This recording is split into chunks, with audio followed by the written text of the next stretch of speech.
Today on Cover Your Eyes Uncovered, we'll be discussing the wild world of Unsolved Mysteries. Season 8, Episode 7. Hi, Sarah. Hi, Holly. Unsolved Mysteries. So this is different than what we normally do, but I'm kind of excited because I know that we both really loved this show. I still love it.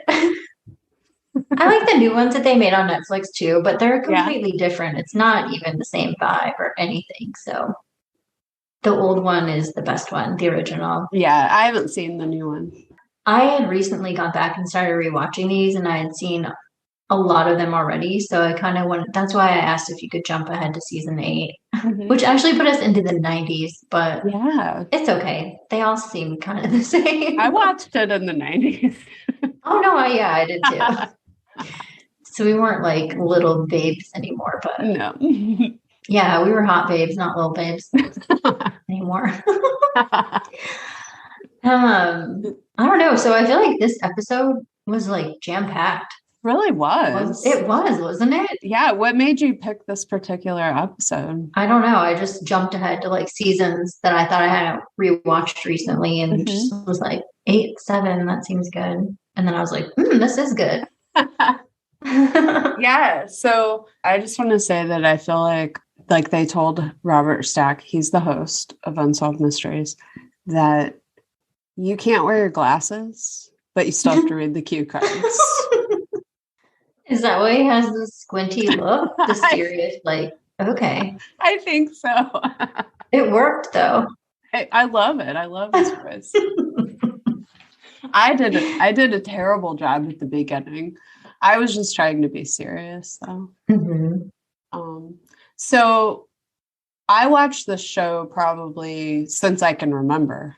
Yeah. I don't remember a time without Unsolved Mysteries. I agree. So it starts out with Robert Stack, and he's in his detective trench coat. He's at the call center where you can call to help solve a mystery. And it's really dim lighting, which I thought was interesting for a call center.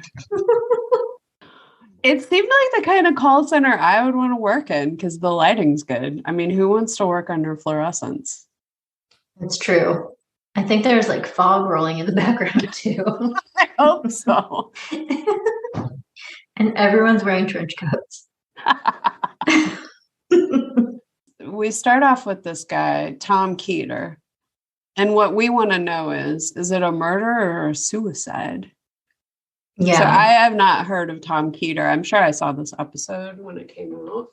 In fact, I sort of remembered it from the last story on the episode. I was like, I definitely remember this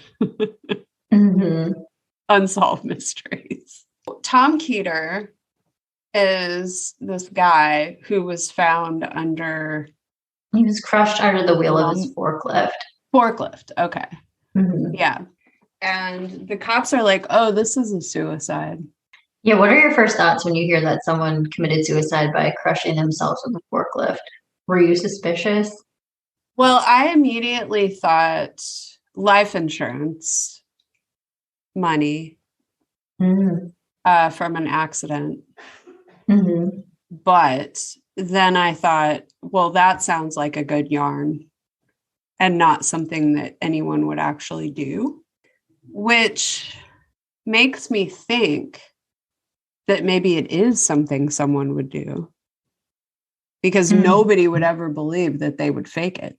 I agree. At first, I thought, yeah, that seems ridiculous. But then by the end, I was like, he did do it himself. All right. So Tom is this dude, and he used to work at a place called Black Hills Molding. And what we know from the beginning of the story is there's this girl, Tina Marcotte, and she's finishing her late shift at Black Hills Molding, a wood processing plant. And she goes outside, it's like midnight, and her tire is flat on her car. So she goes back into the payphone because people don't really have cell phones. commonly at this time. No. And she calls a friend and is like, hey, can you come pick me up? My tire's flat. And her friend's like, sure, give me a few minutes. While they're still on the phone, a car pulls up outside the door. So Tina's like, wait, hold on. And she goes out and talks to someone. And then she comes back and tells her friend, oh, you don't have to get me. Tom's going to give me a ride. And then her friend's like, Tom, who? And then she's like, Tom that used to work here. And then she leaves. And that's the last anyone ever sees her. The next day, Tom and Tina's boyfriend, who she's been living with for like 11 years or something, come to her friend's house, the one that she'd been on the phone with, Vicky, and they're looking for her. They're like, have you seen her? And she's like, no, the last I heard from her, she was getting into a car with someone named Tom. And then Tom's like, wasn't me. And then she's like, weren't you the Tom that used to work there? And then finally he admits, yeah, I am the Tom that used to work there, but it wasn't me. Tina's boyfriend said, you messing around with my old lady? And Tom says, no, it wasn't me once again. And then they keep looking for her. And the friend, he didn't realize that she was on the phone with someone when he pulled up, obviously. Yeah. Thank God. I mean, not thank God. If he would have realized that, then maybe he wouldn't have murdered her. He wouldn't have. But thank God that she was on the phone with someone. Yeah. They're getting suspicious. All these clues are adding up. And then, like, Tom's wife, they interview his wife, and she's like, it wasn't Tom. He wouldn't have done it. But then she's saying all these things that are, like, clearly implicating him. So then it's like, I feel bad for her because she's just clearly in denial about everything. She's like, well, he came home and he took all of his clothes off, and then he put them in the washing machine, including his shoelaces. So he was wearing his baseball uniform or softball uniform. And he was like, oh, my car broke down on the way home after the softball game. And so, yeah, he gets home at like 3:30 in the morning that night. And then immediately washes his clothes, like you said. And so it's like, that seems normal. And then the police, interview him, and he gave the same story, like, oh, I gave someone a ride home, my car broke down. But they can't find anyone that saw him on the side of the road when the car broke down. They can't find anyone that he gave a ride home to. And then the next day, after he gets interviewed by police at like 9 a.m., his coworkers find his body under the wheel of his forklift. Yeah. And then it's like, is it suicide? Is it murder? Is it a tragic accident? And then his wife is like, I know he wouldn't commit suicide. Yeah. She thinks he was murdered. Did his wife think that he did this to Tina? She was in denial, right? I mean, it seemed like they didn't really even address her being like, do you think you did these things? You're right. It was that really wasn't part of the discussion. I felt like Tom murdering Tina was actually just implied that it was true. Yeah. Her tire was slashed. It wasn't just a flat tire. Someone deliberately slashed it. He used to work with her, and then he rolls up past his old work. At like midnight. Like, what is he doing there? And as you were saying, obviously, he didn't think she's going to be on the phone when I pull up. Mm-hmm. And if she hadn't been on the phone, then it would have been like, what happened to her? Nobody knows. She was there and now she isn't. It seemed pretty, from the way they presented it, it looked like he did it. I also thought, though, what if her boyfriend killed him? Mm-hmm. But tried to make it look like an accident.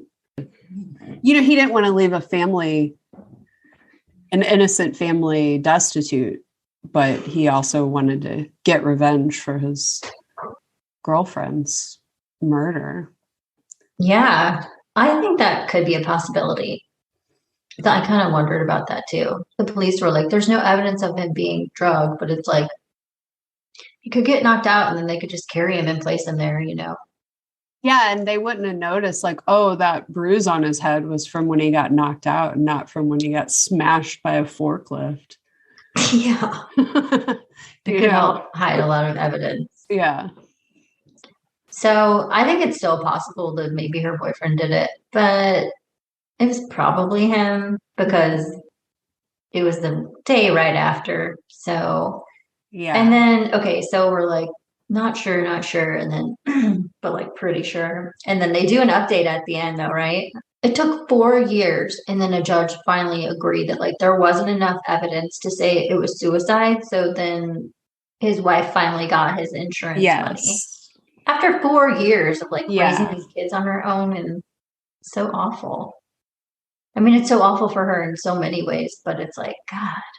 And then the bombshell 16 months after she went missing, they found Tina's body buried under lumber at Tom's place of work. So it's like, Pretty sure he did it. I'm pretty sure he did it. And I'm pretty sure he killed himself the next day when he knew he was going to get caught. Tom might have been on his way to being a serial killer. Because that's like some serial killer planning. Yeah. Maybe I'd like to think that Tom's wife did it because she found out about it and was like, Let's go with that. Sorry, that's why Tom's she was wife. so sure that it wasn't suicide. Right. Because she had actually murdered him. She's like, God damn it, I thought for sure that would work. How could they think it was a suicide? Oh my goodness. No, that's like a really awful. That one I was like, oh, this isn't a fun one. No. Okay, so I remembered Unsolved Mysteries as being more like creepy happenings at the house next door. Mm-hmm. Was it a ghost or something else? You know, that kind of thing. Yeah, like ghosts, aliens. Yeah. That kind of stuff. Yeah. Mm-hmm. And I also thought, like, at this point while I was watching it, I was like, you know, this is kind of like whenever you visited like an amusement park when you're like 8 years old, and then you go back and you have these memories of it being like really huge, and you go back when you're a teenager and you're all excited about it, and then you realize that it's just like a rinky dink like carnival. And everything's like way smaller than you thought it was. It kind of seemed like that, but it was because when I was not because it's like a bad show. I enjoyed watching it this time, but it was just that when I was a kid, I always really looked forward to the supernatural one because it seemed like they would always have. Did they always do that where they break it up into the missing one to like haunting? I don't know. I never really looked at the pattern, but maybe they do. I was starting to think that maybe because at that time, I think America's Most Wanted was out, and maybe they were kind of competing or like going more toward that format where they have like the call center. And then I think in this episode, they brought in like a girl, like a correspondent, like Kaylee Shea Smith or someone who was like, this case has been updated and blah. And it's like, what are they doing? Okay, so this is like a little bit off of the standard 80s Unsolved. Okay, because I was like, this is different than I remember it, but that would be why. I think that might be why. Okay.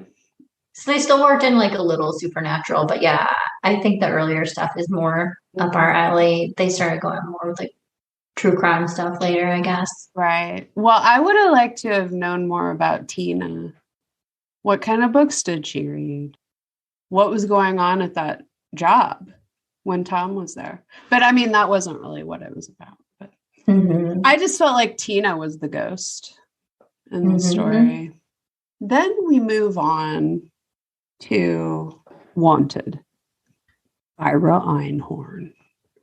Oh my gosh. Yesterday's hippie, today's murderer. This one was wild. Was he framed by the CIA? Or was he just a malignant narcissist? I think we got our answer. Yeah, this story is wild. And this was one of them too that I remembered, like actually watching. Oh, really? I didn't remember this one. So basically this guy, Ira Einhorn, he's a counterculture guy and in the late 60s. And he was always organizing and protests. And like, he is actually the founder of Earth Day, which is fucking demented. I couldn't believe that. And that's why it's on 420. Is it? Did I just make that up? I don't know. It's in April. Is it? I should definitely know this. I really am not sure. Ignore that I said that. Okay. He does all of this stuff and is out in the community, and everybody thinks that Ira is this peaceful, loving hippie who wants, the earth to be saved and the love to reign supreme in the hearts and minds of everyone. But in reality, he's completely possessive, self-absorbed, and has a terrible temper. In addition to the fact that he doesn't bathe on a regular basis and is rather stinky. Now, he gets a girlfriend whose name is Holly, which kind of freaked me out because they were like, Holly was later. I'm like, okay. So Holly meets him. This is like around 79, I think. I think 77. 77. Okay. So she meets him and they are a couple for a while, and it's a really terrible relationship. And everyone who knew Holly was like, this was a terrible relationship. He was completely abusive to her. It's just like typical domestic abuse. That right there tells me that this was not a CIA setup. Now, if he had been like some really great guy who everybody was like, oh my God, they were like, had a great relationship. And, I would be like, maybe. But she had real bruises and things going on for Holly did before. So then she goes missing right around the time that she's like, I am not putting up with this, Ira. We're done. Oh, I also forgot to mention, when Holly and Ira met, they moved in together after 3 days of knowing each other. Anytime somebody is willing to move in with you after a really short amount of time, that is a huge red flag for later abuse patterns that they're going to implement upon you. Yes. Oh, wow. Because they want to get you hooked in, stuck somewhere as quickly as they can. And moving in together is like one of the best ways to get somebody stuck. I just moved my stuff in. Now I have to move it all back out. Like there's like real logistical issues there. Yeah. Like, oh, I paid a deposit. Now I can't pay one somewhere else. And yeah. And then they can keep tabs on you like 24/7 immediately. Yeah. And then Holly goes missing. The next thing you know, Ira is standing there with this giant trunk. And there's these two guys, like his friends. And Ira says, hey, help me move a trunk into the lake. It's filled with Russian documents. And the guys are like, that's okay, Ira. Everything's very stinky in this apartment. We gotta go. The cops show up 18 months later. 18 months, okay? Yeah. Now, I assume Ira was already primed to put up with the smell of decaying human person because he didn't bathe and stuff, but still. And I think her family hired private investigators because like nothing was being done. And then so they hired someone on their own. Well, he was actually like people really respected him in the community. Mm-hmm. So the only people that saw him being terrible were people that were intimate with him, which is really also very common for what's known as a communal narcissist, which is like a person that they get all of their attention and glory and satisfaction of being the star from under the guise of, look at all of these people I'm helping.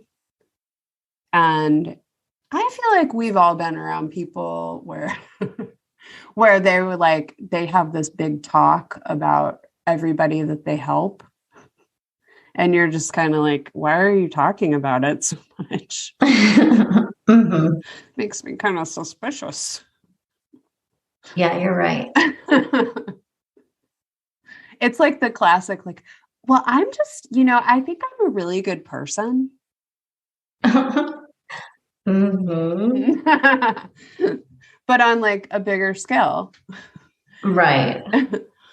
I haven't looked that much into communal narcissism because it's not something that I don't have like people that I'm in relationships with where I need to figure that out or anything. But this actually made me want to look more into it because I was like, whoa, this guy is like a classic example of somebody who is leading this life to get, with all these accolades and being able to fool a community. Yeah. So that when his girlfriend goes missing, nobody even thinks anything about it.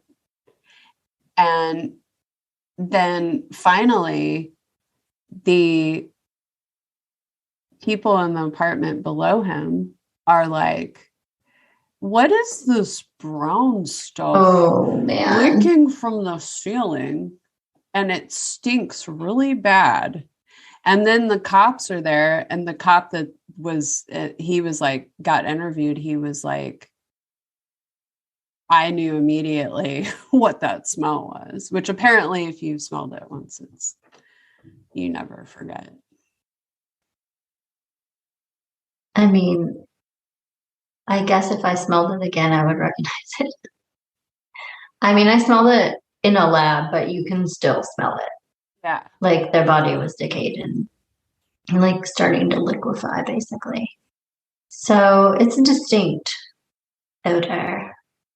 Could you describe it? And putting Vicks under your nose doesn't help. The silence of the lambs lied. Yeah. Doesn't help enough at all. I don't even know how to describe it. It's just a terrible odor. Like terrible. And then especially when you know what it's from, that makes it even more terrible. Was it like, why was the body that way? It was they lived alone and they had like overdosed and no one found them for a long time. Yeah, I wouldn't want to be a pathologist. Did you think about being a pathologist? Mm-hmm. Was that something that made you go, no thanks? Or was it actually that moment that was one of them? Yeah. I think if you could do it without the smells, I might have done it. Wow.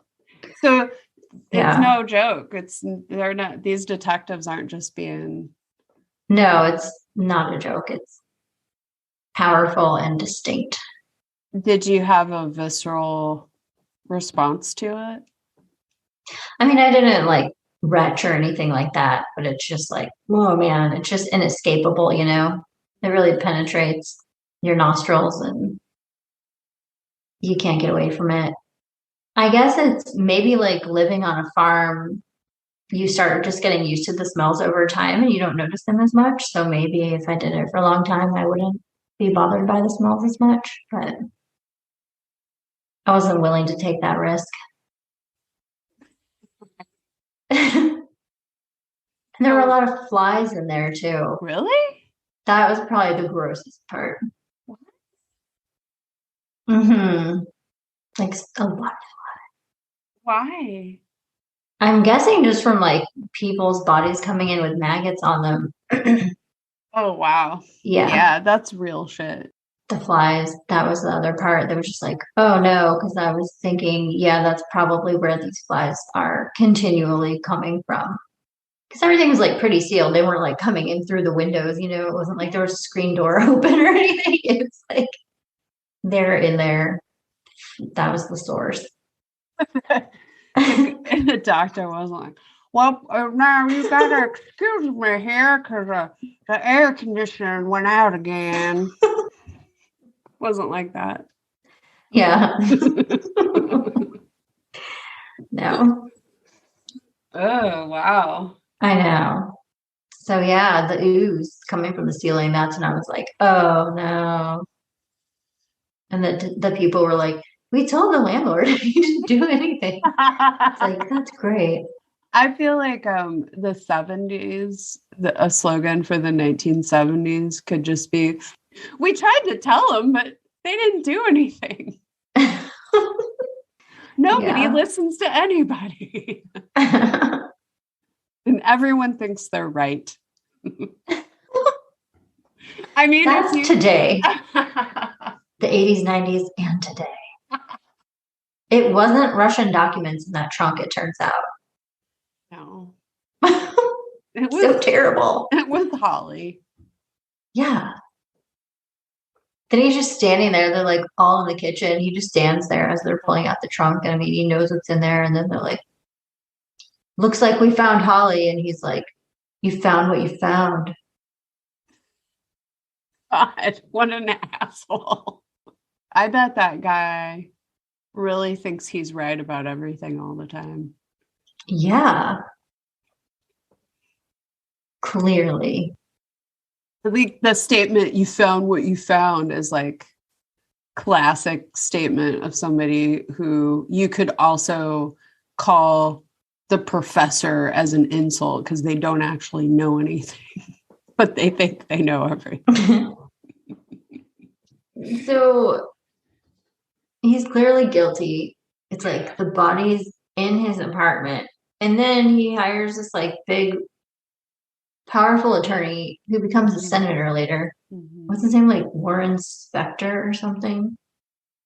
Phil Spector. He hires Phil Spector to be his attorney. He's like, I have the right wig for this job.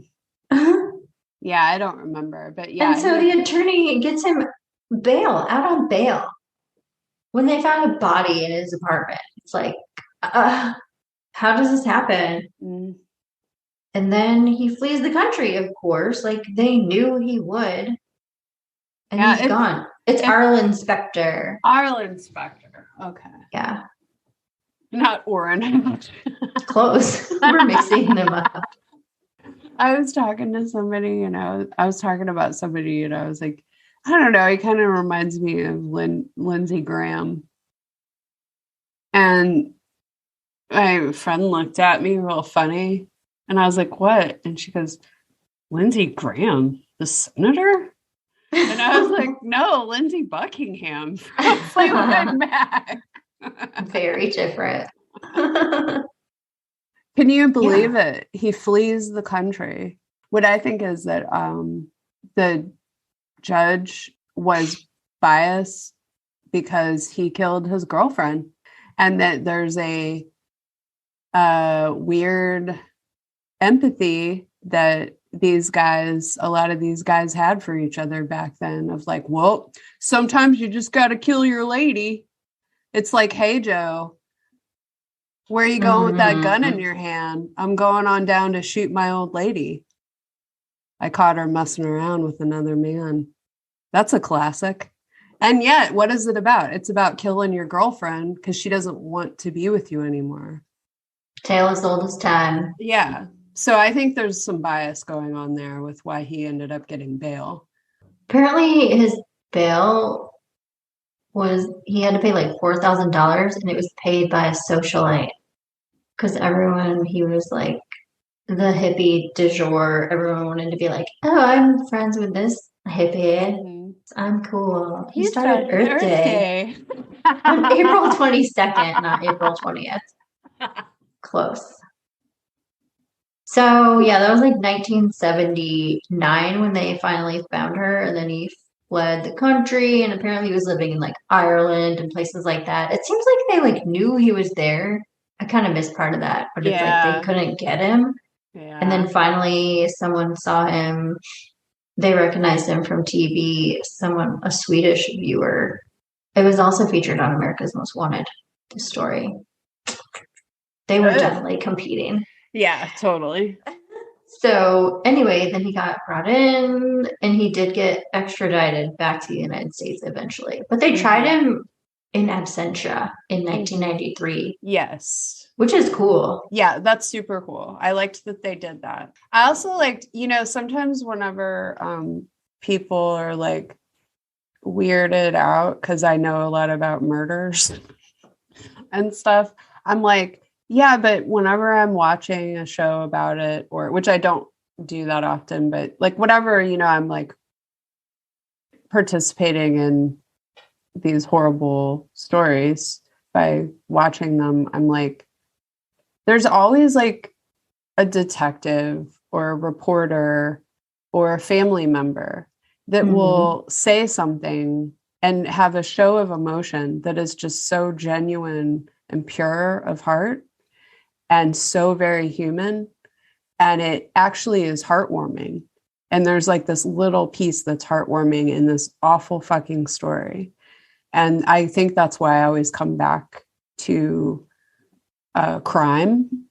There was that detective in this case that was so angry that they let him out, that they let Ira out on bail.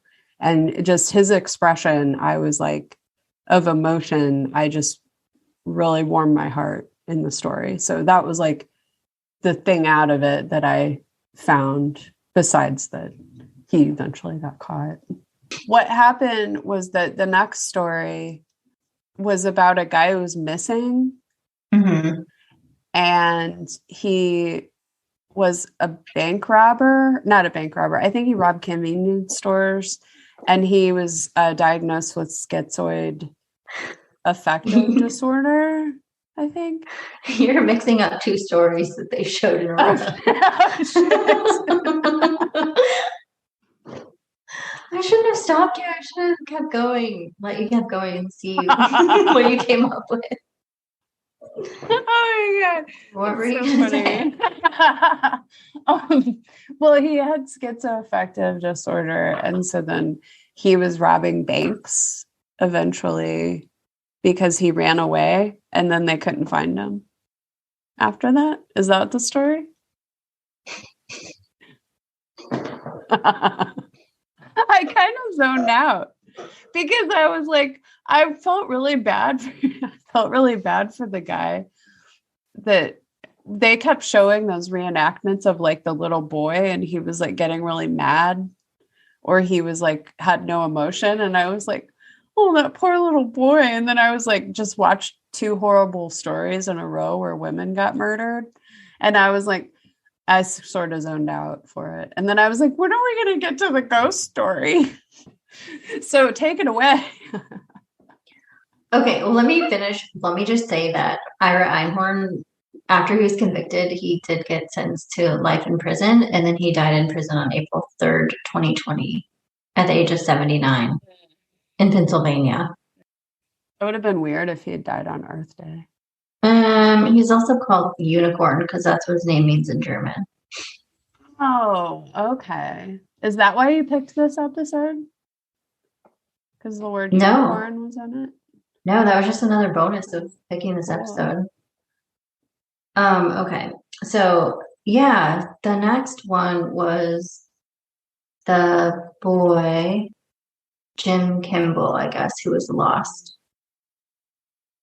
He was the one with schizoaffective. Yes, James Donald Kimball from Oak Park, Illinois. I think that's where like Ferris Bueller is from.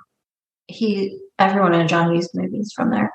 But yeah, he had schizoaffective disorder and possibly bipolar disorder. And then he went missing.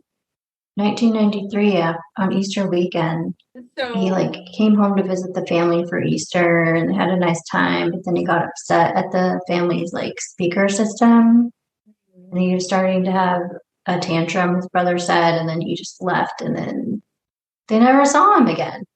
So at that point, I think he was 20 something. He was living in what they called a halfway house at that time. They went looking for him that night, but he was already gone. And I think it was 11 years later, they said, was it 11 years or 11 months later? I guess I should have taken notes. But a police officer in Indiana saw a guy laying on the side of the road, and he called him over and was like, "Hey, buddy, can I check you out?" And he seemed drunk, but then he blew a zero on the breathalyzer, but he just seemed altered in some way. And then so the cop let him go. And then later he saw the missing picture of Jim and was like, oh, that was him. But that's the only lead they ever had. Oh, because until they found him bank robbing. I guess I thought that he was the same guy, and I was like, well, he's not really missing if they know he's a bank robber, right? No. Wow. I don't know what happened. I really zoned out there. Now, I might have missed something because after this, on the list, it says there was a story about a Nassau County bank robber. Mm-hmm. But I didn't see that. I don't remember seeing that. You lost time too. We both lost time during that part. So it must have come on right after Robert's story or Jim's story. Well, and then you melded them together, and I just slept through it, or I don't know, how did I not see this? Well, the other thing is that I think what made me remember it that way too is that, or what made me think that was because he did have an encounter with a cop. So I bet I went and got a glass of water and missed part of it and came back, and I was like, what, is he robbing banks now? This is horrible. The guy was 6'2", medium build, brown hair that was robbing the bank. So it could almost match his description too. That's what I thought. Well, I wonder that. Well, it kind of makes me sadder that he's just a missing person. No, yeah, I wish he were robbing banks so that we would know he was alive and okay and stuff. Yeah, neither of those are updated as solved. Yeah. That's so weird. It makes me want to go back and rewatch and see how did I miss the whole bank robber segment? Yeah. There's so many. This is an unsolved mystery. It is. Yeah, you're right. How did you miss this? I don't know. I watched all of it because I was enjoying it, and I splurged out and got McDonald's yesterday and just ate on the couch and ate all this crappy food, and I even got a shamrock shake, which they always advertise, and I'm like, that sounds gross. But I got a daily deal coupon in the app where I could get a shake for only $1, so I'm like, I'm gonna try it. I was having a great time yesterday watching this, and I didn't leave, so I don't know how I missed it. Wow, weird. Maybe I was so deep into my shake, I just zoned out. I was gonna say, do you think the leprechaun stole some of your memories? Yes. Yes. So the next segment was somewhat supernatural. Yeah. It was true crime and supernatural combined. Mm-hmm. The Covewood Lodge story. That's what they call it. And it was about a girl named Grace and a boy who was the heir to the Gillette fortune, or worked in the Gillette factory. The movie, A Place in the Sun, with Elizabeth Taylor. And Montgomery Clift. Yeah. That's the other thing where I was like, oh my God, Holly loves Montgomery Clift. And there's a whole story about him. And this one guy who says that he's the reincarnation of Montgomery Clift. I've mentioned this to you before. Yeah, and I said I was going to look it up, and I never have. I'm going to. I want to know more about this. Yes. So then I was like, man, there's so many things in this episode. Mm-hmm. And Shelley Winters was the other one of them. Yes. She was great in that movie. Well, that's like, I love that movie. I've never seen it. Yeah. But it looks good and terrible. We could watch it sometime. Loosely based on this story. Very loosely. But okay, so the story of this is like in 1906, a girl named Grace Brown was murdered. She worked at the Gillette clothing factory, and then she was 19. She lived with her parents. She was pretty and sweet. Everyone loved her. And then the owner of the factory, his nephew, like worked there too. And then he started flirting with her. And then apparently he started dating her and coming to her house and like getting her to see him unchaperoned, which was like very taboo at the time. Oh my God. And so her friends were like, what are you doing? You know, he's just using you.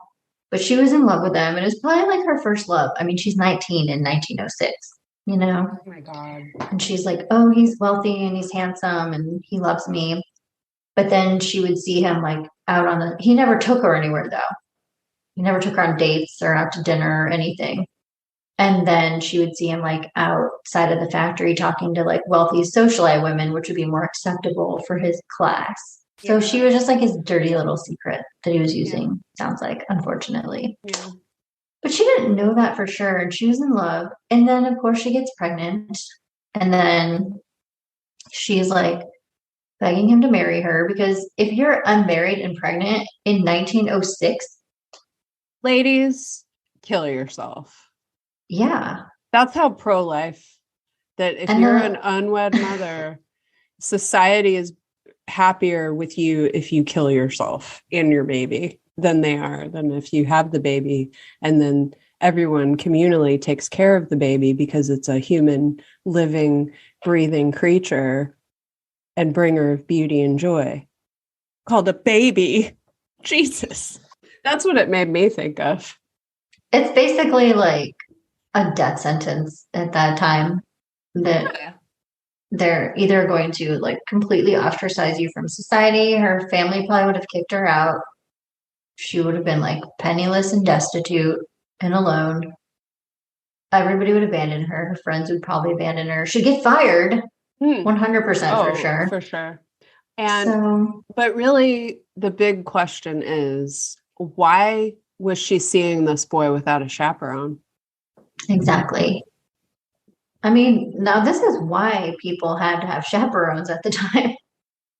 Because if you got pregnant, your life was pretty much over. So I can see why they were so strict about that. I'll tell you what, if this was something that I had to deal with back in the day, I would for sure insist upon a chaperone because I would not be able to control myself otherwise. No. Chastity belt for you. She's pregnant. She's like begging him, please marry me because it's your baby and I'm going to be destroyed if I'm a single mother at this time. And then he's like, oh, let's go away to the Adirondacks. And she's like, okay, I guess he's going to propose to me and like make me a proper lady now. Mm-hmm. And so I guess they're staying in this cabin. They go rent a canoe to go out in the lake. And the guy that rents them the canoe that night, he's like, they're not back yet. That's weird. But it's like, you know, what's he going to do? He just figures they'll bring it back the next day. And then the next day, they're still not back. And so he goes out searching and he finds the canoe overturned with her jacket nearby. And he's like, that's her jacket. I know it. And then they see her body just like floating in the water. But of course, Mr. Gillette is nowhere around. He's in a hotel, like just going on with his life. And then when they finally track him down, he says he doesn't even know her. It's like he was just going to completely erase her from his life and pretend had nothing to do with it, that he never even knew her. And it's like, how long do you think you could keep going with that? She worked in your factory. Everyone knew you were dating. He just thought he could lie and get away with it because he was like rich and he had been getting away with things for his whole life. And he said that she was so upset that they were breaking up, that he was breaking up with her, or that she was pregnant, that she killed herself Mm-hmm. and drowned herself in the lake. Yeah. But the people weren't buying it, which was amazing. Yeah. The jury was like, you're full of it. And they found him guilty of first-degree murder, which I was shocked. And he got the electric chair. Yeah. They show that in the movie. And they do? Well, I can't remember if I don't think they show him like anything. But I mean, I think they show Elizabeth Taylor being like, oh my God. You know? She had like a tragic death. She was completely betrayed and murdered by the love of her life, which will leave like a strong psychic imprint on an area, I would say. Right. Absolutely.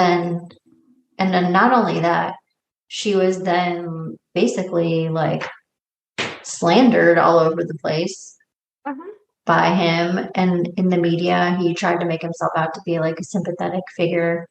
And in the movies, he's made out to be like a sympathetic figure. And she's like an ugly hag. It's awful. Okay, I love that movie. I watched it when I was a kid. It's very complicated because they portray her so that you are seeing things really from his perspective, and it's not questioned in this really odd way that is pretty disturbing. It sounded disturbing the way Robert Stack was describing it to me. And he theorized that that's another reason why she's so unsettled, because she's being misrepresented throughout time. And they're making him like the victim. Well, I mean, it's Montgomery Clift, okay? Look at his face. He's got the face of a person that you just want to take care of. He doesn't have the face of a murderer. Yeah. In the movie, though, he pulls it off, of course, because he's an incredible actor, but just to look at him, you don't go like, oh, there's a killer. I agree. I believe the ladies. I think that they saw her. Yeah, so 2 different groups of people say that they saw her ghost at this cabin. I want to go there. Listen. We should meet there. We should go there. I love cabins. You love cabins. And the one story, it was like this woman would reunite with her childhood friend there periodically. I know. Whenever I heard that, I was like, oh my God, it's so funny. I know. I wonder if it's still there. We need to go. It's funny that you picked this episode because the segment where Montgomery Clift there's like childhood friends meeting at a cabin. Yeah. This is a good pick, I have to say. I agree. Like, I definitely think that the haunting would be real. I do too. Would we bring a Ouija board? I think I'd be scared. Yeah, I'm not into Ouija boards. I mean, you're not 12 anymore? Well, I feel like our Ouija board experience, the really scary Ouija board experience, was kind of like, I'm good with Ouija boards. Yeah, I agree. Although we did get a Ouija board when we were hanging out that one time. That's right. And it was really crappy. And you were like, I'm returning this. Oh my God, that's right. Now, did we actually try it? I don't think we did. I don't either. The planchette was broken. Or like one of the little bottom felties came off of it or something. I don't remember exactly. That's right. Yeah, I don't think we did it. That's cool that we like thought about it though. I don't know. I feel like almost like we came over to your place where you guys were staying and we did it. It kind of seems like maybe our husbands were a little freaked out. I think they were. Yeah, actually, now that I'm thinking about it. And Dan and I did have a Ouija board experience where we saw an orb. And he doesn't believe in any of that stuff. Yeah. Like at all. Did I he made him do it. Did he believe in it after that? He believes that like we both saw this orb together. I don't know that he believes in Ouija boards, but he does think his apartment was haunted because other things happened there. Oh. And he's not like, I'm like that, but he's not like that. Right. Yeah. So if we both saw this orb go across the dining room, and we looked at each other and we just were like silent and we were like, okay, let's put this away. We just like didn't even talk about it until like later that night or the next day. Gosh. Wow. Yeah. Yeah, that was real. Like we did have real experiences. Yeah. Me, you, him. Mm-hmm. Let's not do it. Yeah. Let's go there, but let's not Ouija. Yeah. Ouija or Ouija. Okay, I'm going to make that a goal for 2022 to 2023 sometime. Yeah. So that was that story. Yeah, there was a movie, A Place in the Sun and An American Tragedy, and they both were like extremely sympathetic to the murderer. Wow. Crazy. And then the last segment, that's all I remember, but then it says there was like an update on a wanted person. Mm-hmm. Richard Ford and Matthew Crome. Oh, I think those were like 2 escaped convicts. Yeah, that was from a different episode. Yeah. I totally zoned out after the ghost story. After the ghost. Yeah. I enjoyed it. I want to watch more, I think. I love this show. I'd like to watch the older ones before they were competing with America's Most Wanted. Yeah. I can redo it. A season 1, even though I watched it again like not that long ago, I'll still rewatch it. Awesome. Because they're just that good. And the hairstyles. Else to say about it? Gosh, I don't know. I mean, it wasn't funny. Mm-mm.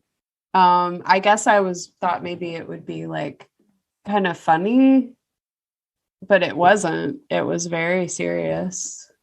And Robert Stack's voice is like a lullaby of my childhood. Weirdly. I guess that says a lot about me. So it was nice to hear his voice again. I really am glad that Ira got caught. Me too. I feel like they packed so much into one show. They did. I mean, so much so that I hallucinated a completely different story out of 2 of the stories, and you totally blacked out for one of the stories. Yeah. It was jam-packed. That's quality TV. Yeah, it was great. Okay, yeah, we'll do another one sometime. Yeah, I liked it. It's the gift that keeps on giving. Like, I'll keep rewatching the show forever, probably. I think. And every time you see it, there's always a hope that one of the mysteries have been solved since the last time you saw it. And That's because true. of the wonders of the internet, you can look it up and see if it's true. Mm-hmm. You don't have to go to the library and search through microfiche of newspapers from around the country that you have to order in the mail. People are like, what is she talking about? Yeah. Okay, awesome. Good. Oh, I did want to say one thing. I feel like the theme song reminded me of the X-Files theme song a little bit. There's some serious X-Files vibes going on. Mm-hmm. Yeah, I noticed that too. Until next time, keep it mysterious. All right. Well, thanks for listening to another very wonderful episode. We'll be back sometime, surprisingly, mysteriously. When you least expect it. Bye. Bye. Thank you for listening to Cover Your Eyes podcast.